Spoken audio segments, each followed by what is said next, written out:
Hi everyone, welcome back to episode 4 of 19 Bosses, where we pull back the shiny curtain of corporate America and tell relatable stories in hopes of helping you all navigate the business world.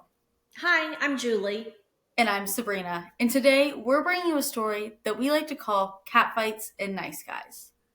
Now, if you're joining us hoping that we're going to expose people and businesses all across corporate America, this probably isn't the podcast for you.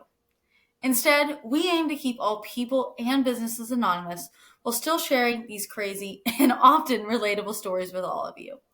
Our hope is that you can learn something from each of Julie's stories and take those lessons with you as you navigate your own career path. Now, I'm sure we all know someone who's a little hot-headed and irrational.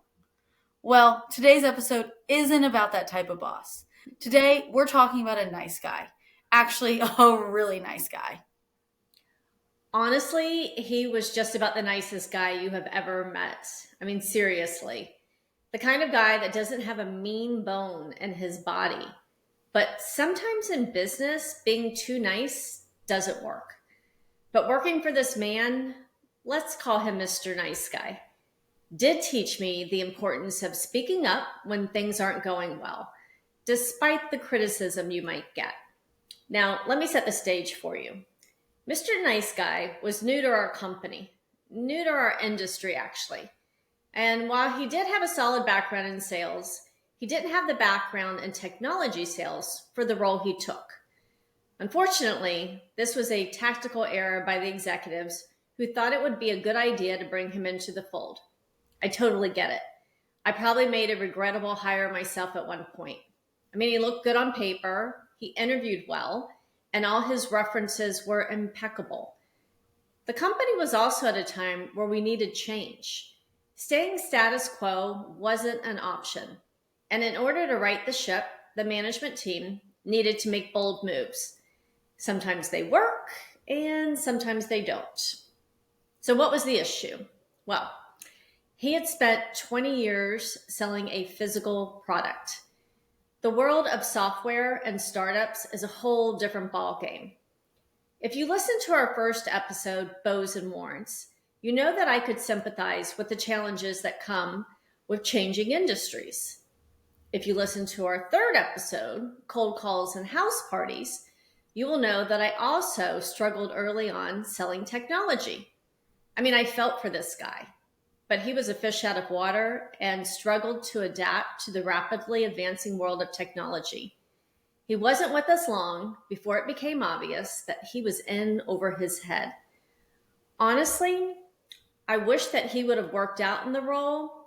He was probably the nicest and most understanding boss I had my entire career. I'll take working for a nice guy over a jerk any day of the week. So I really didn't have a problem with them. But the company was in a place where they needed a leadership team who could make changes quickly, but that usually requires someone who was a bit outspoken. He was not that.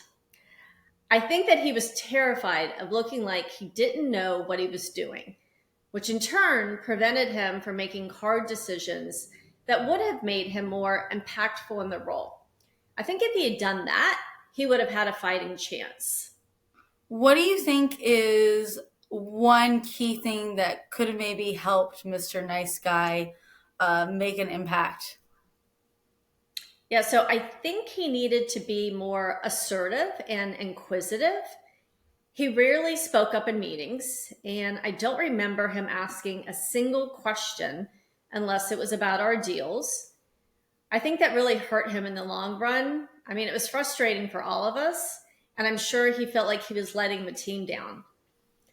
Looking back, I hope that he knew how much we all appreciated what a great guy he truly was. I mean, I'll share with you the one thing that I did not appreciate at the time that I should have was how much he protected us from the stress and pressure from executives that comes with a company that is not performing. I mean, I fully appreciate this now and wish that I could go back and tell him thank you. I mean, in that regard, he was one of my best bosses. So you may be wondering how Mr. Nice Guy could have ended up in a cat fight. Well, it was actually me, not Mr. Nice Guy, that ended up in a cat fight. Oh, Lord. I mean, as I mentioned earlier, the frustration and the job pressure, it was just getting to everyone, and it was hitting me especially hard one day. So here we are in the boardroom. We've got stakeholders, C-suite, my team, some new colleagues who had joined us from a recent acquisition. And what were we discussing? Well, territories. Now, this was a huge issue we were facing at the company at the time, and they couldn't seem to figure it out. They could not figure out how to align sales territories, and it was quite literally a free-for-all. So clearly, they brought on Mr. Nice Guy, hoping that he would be the one to set the foundation for our go forward strategy. So here we are. We're discussing accounts, roles, pipeline, all that good stuff. And since it was a free for all at the time, every salesperson in the room was staking claim to the accounts they wanted to have. This is where it went wrong. If you've ever been at a company who's been building out their sales strategy, you may be able to relate to the conflicts that can come from multiple reps working these same accounts or stepping on each other's toes. Gosh, that must have been so hard. I can't even imagine. But come on, Julie, you keep saying cat fight. When are you going to tell us about this actual cat fight? All right. Well, there was this one rep who came over to my company due to the acquisition. I'm just going to call her Miss Entitled. I think that name suits her pretty well. She felt as if she owned everything, and she wasn't about to relinquish any of her control. That's her word, not mine. By this point, she had claimed a majority of our strategic accounts. I mean, she was leaving even some of our most tenured salespeople giving up their accounts because she was taking them. She and I had been dancing around each other for hours about some of these accounts. Where was Mr. Nice Guy? Well, he was actually sitting in the corner of the room at this point, and the rest of our leadership team and peers, well, they were sitting there pretty quiet as well. I think they were too scared to get into an argument with Miss Entitled. Well, this is when things really went downhill, when a key account of mine was brought up. Now, this was a huge opportunity, massive. I had been working this prospect for months, probably like 9 or 10 months, almost a year. And I finally had a demo scheduled with the key stakeholders from both companies. Well, Miss Entitled shared that she knew people there, and she believed that she should take over and run the opportunity from this point forward. So how did this go over with me? Not great. I was not going to give up months of hard work and basically screw over my quota because someone felt as if their connections trumped hard work. Now, don't get me wrong. I am all about teamwork. And if I had still needed to get a foot in the door, then I think a really good compromise would have been to share this account. But I was so far along in the sales process that it just didn't make sense at this point. So who ended up with the account? Well, it definitely got a bit ugly that day, but ultimately, I did. I mean, for me, that was one of the most memorable meetings that I have ever had in a boardroom. Because to this day, my former colleagues still take jabs at me because they thought we were going to go at it right then and there. There was actually one of my good friends in a chair between us, and I still remember vividly my friend pushing the chair away from the table, throwing her hands up and saying, "I'm out. You guys settle this." I mean, it was crazy. I mean, looking back, it was pretty hilarious because come on, we're senior sales reps in a meeting trying to work towards the betterment of the company. And anyways, I'm 5'2". How much damage could I do? Touche. So I don't know how long this debate went on, but they had decided to give me ownership of the account, and ultimately, when the deal did close sometime later, I know she was a bit salty, But the decision for me to keep the account, it was made by the executives who had the best interests of the company in mind. Did the company after this ever figure out how to better handle bringing on new sales teams and aligning these territories so there wasn't conflict moving forward? Yes, yes. So not long after this wonderful day, we had a new sales structure and rules of engagement protocol that rolled out. I mean, I'm pretty sure that they didn't want to repeat performance from that day. To be honest, it wasn't the first time that there was channel conflict. Now, I know that every sales organization experiences this. It's just part of the nature of sales. But when you don't have any sales processes in place and a leadership team who doesn't want to make hard decisions, it can be a very uncomfortable work environment. Gosh. Looking back, is there anything that you would have done differently? Yeah, so I was still fairly new in my career. It was still kind of the early days for me. And let's just say I was somewhat passionate. I mean, I like to think that I still am.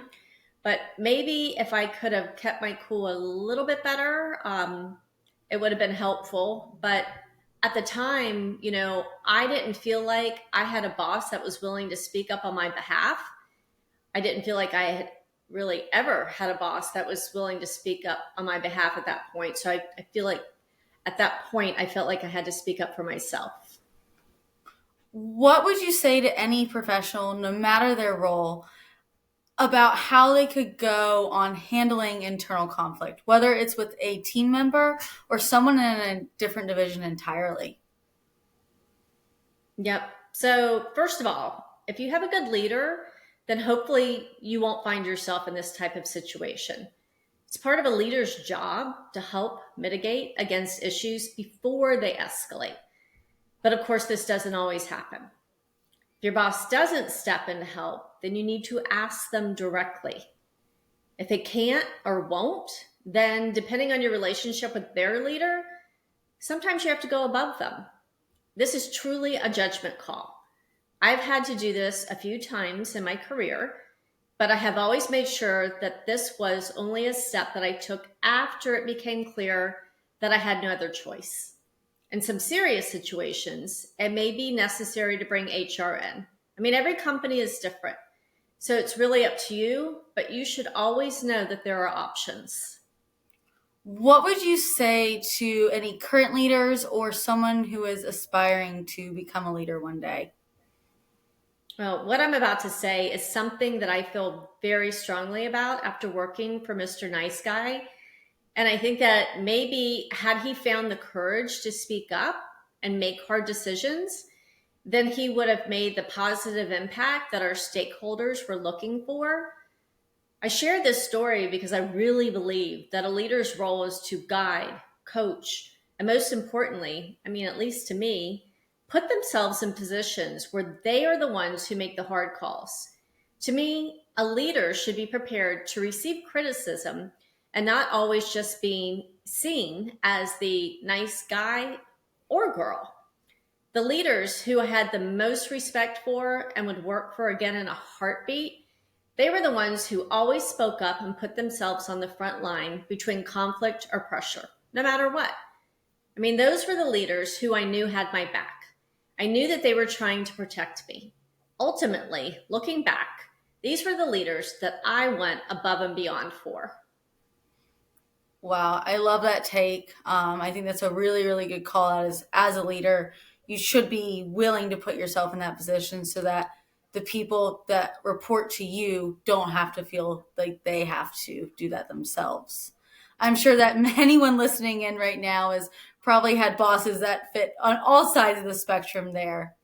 Um, so now we covered this story. I know that we spent the last couple episodes talking about your job where no matter if it's been in a boardroom, a regular office, work from home.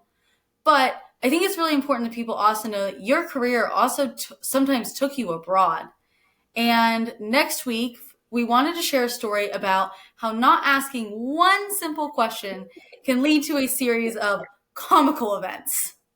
Oh, yes. The Google and Visa story. And if you're wondering if this is the one episode where I will break our golden rule and not mention the company name, well, I guess you're going to have to tune in to find out. Oh my goodness. Bye, everyone. Thank you so much for watching. Bye, everyone. Take care.